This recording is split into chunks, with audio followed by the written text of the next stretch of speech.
Can money buy happiness? Or is it truly the root of all evil?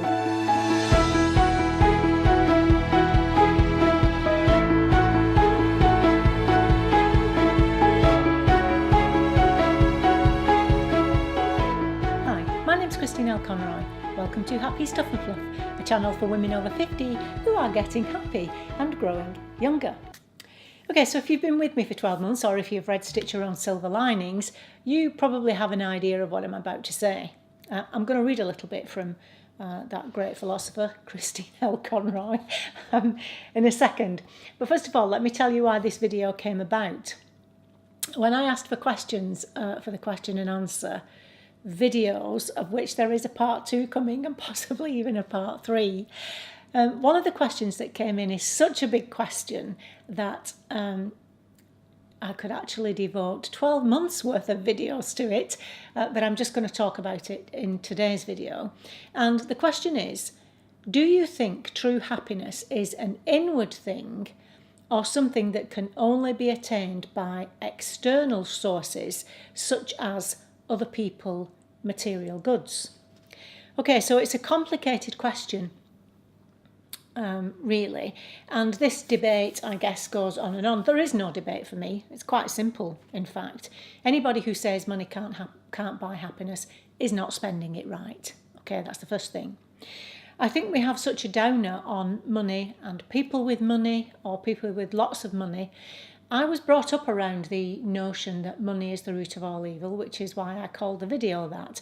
And also I'm in the middle of writing a course that is going to be coming out soon, and these issues were on my mind, so I wanted to do a video about it. So I will answer that question directly. But the money is the root of all evil thing could well be a part of your belief system like it was mine.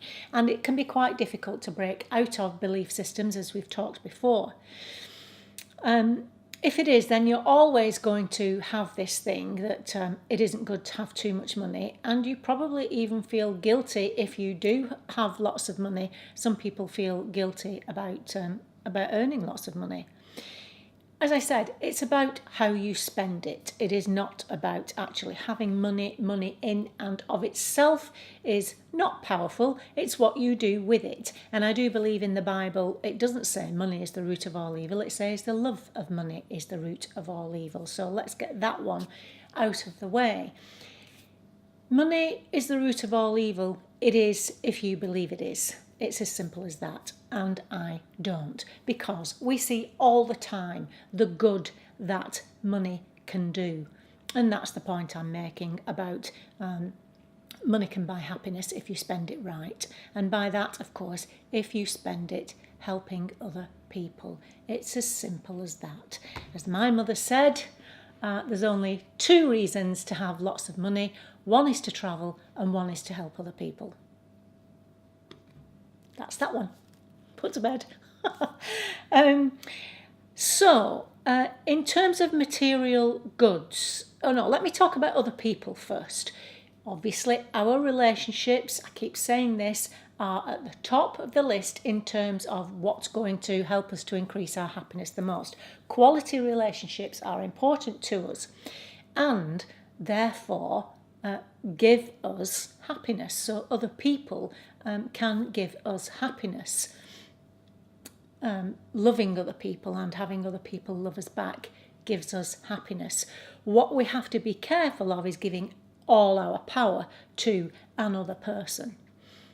Giving our own power away to make ourselves happy, and that's the inward thing that we're talking about here in this question, is about happiness from within. And of course that's what Happy Stuff and Love is all about. That's what Stitch Your Own Silver Linings is all about. That's what the gratitude exercise is about. All of those things are things that you do that give you happiness from within. And once you have done that, once you've built that kind of strong core of being able to create your own happiness, that then helps you to be able to love another person. You know, they're saying you can't love someone else unless you love yourself.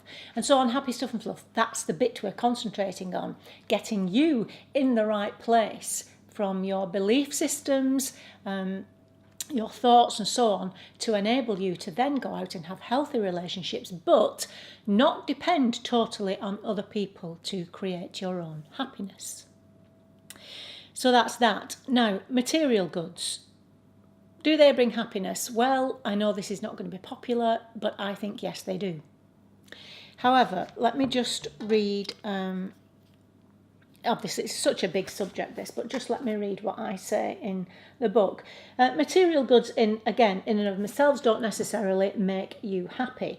If you think back to the 1950s, for example, when people had very little in comparison to what they have now in terms of material wealth, and yet we are 10 times more depressed today than we ever were in the 1950s.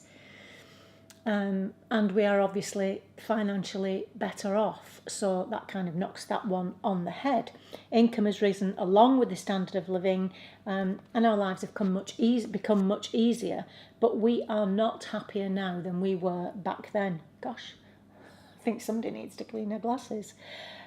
So, in terms of accumulating material goods for status, or as toys, or to try to create our happiness through material goods, is not going to work. Again, I talk all about that in Stitch Your Own Silver Linings. We talk about what we do know that makes us happy, and it isn't your circumstances. So after you've earned a certain amount of money that's going to pay your bills and give you food, your happiness level does not increase correspondingly to the amount of money you have.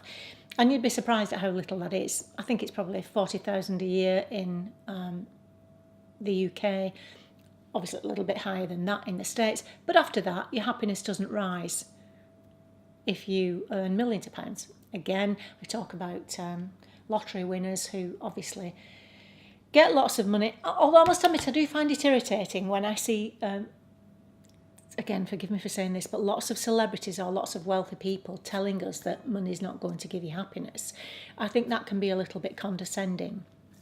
When I say material goods can bring you happiness, they can bring you pleasure, but because of adaptation, we very quickly adapt to what we buy, and then we need bigger and better, and that's the problem. What the material goods I'm talking about are things of beauty, artworks, sculpture, things that you have in your home that you enjoy looking at, that give you pleasure to look at. Now, we know that pleasure is fleeting, but an object of beauty, the pleasure you get from an object of beauty, from a flower, personally, I never adapt to that. I have never adapted to the beauty of a flower. I don't take that for granted. There are certain paintings I have. There's a huge photograph that hangs in my lounge that gives me pleasure every time I look at it. It lifts my spirit. Now, what we have to do with pleasure, because pleasure is fleeting, is to prolong it. So savour that pleasure. And you can do that by, if you, for example, have an ornament or a sculpture of some kind on a table that you love, then move it around. Keep moving it around. You see it in a different way. You prolong the pleasure that item is giving to you. That kind of pleasure is part of happiness. As I said, pleasure itself is fleeting, but it does come under the overall umbrella of happiness, I think. So it is a part of happiness. And in that sense, material goods bring me joy. Little things in my house bring me joy and bring me happiness. Acquiring goods for status, acquiring goods because you've got so much money you don't know what to do with, and so you keep buying more and more and then move on and buy bigger and better. It's that kind of, and I suppose that's tying back into then the love of money that's the problem, not necessarily money itself. So in terms of material wealth, in the book, in Stitch Your Own Silver Linings, I talk about the fact that when I first started to talk about these issues, my son Josh said to me, "No, you are wrong. If I had a brand new Ferrari in my drive, I would be very happy." And of course, yes, he would be. For how long? 6 months, possibly? He'd enjoy the status it gave him of people looking at his car or thinking he must be Mr. Big or whatever it would give him for a certain length of time. But then in order to achieve that same gratification, he would need to change the Ferrari and get a bigger, better car. Okay. Once you've learned to create your own happiness from within, and you know what your meaning and purpose is, and you know how to create that happiness and contentment yourself, then get the Ferrari if you've got the money.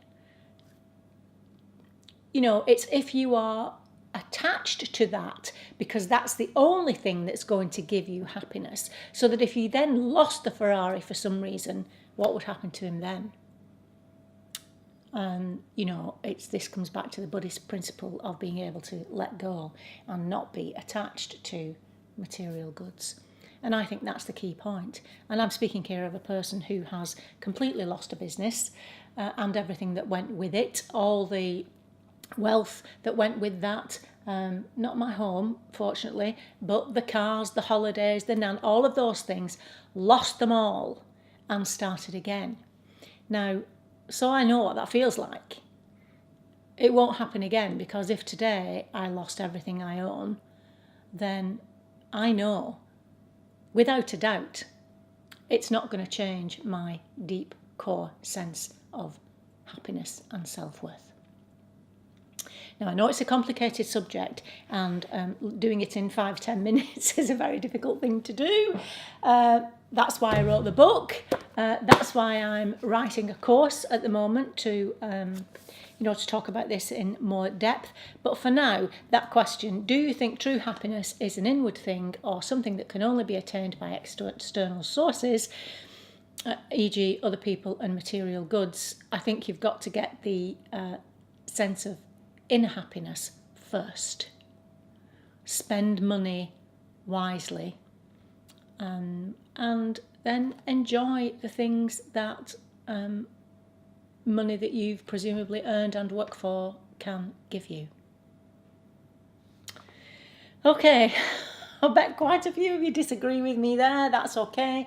I love to hear your comments. Tell me what you think. Any experiences you've had that bear one thing out or another, I'd love to hear it. That would be great.